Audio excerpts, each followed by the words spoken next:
So most people aren't thinking about kids and chiropractic and kids getting adjusted. I'd say it's one of the most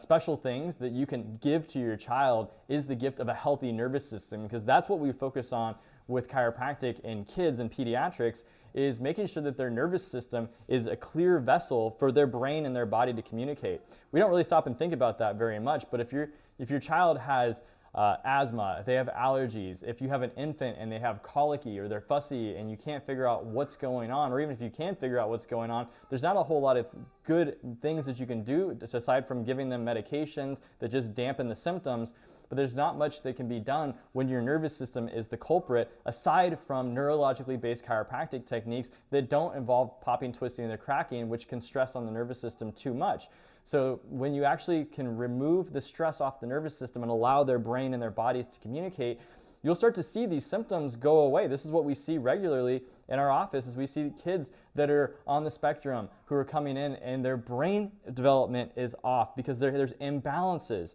And if we can get that to balance back out through proper inputs, we start to see behavioral changes and improvements. We start seeing kids with ADHD starting to not need their medication anymore, and they can sit through and pay attention and actually have better behaviors, which is a huge benefit to mom and dad, obviously, but then that kid's life has a big plus as well. There's just so many different things from scoliosis to digestive issues that we see resolve when you address the nervous system first.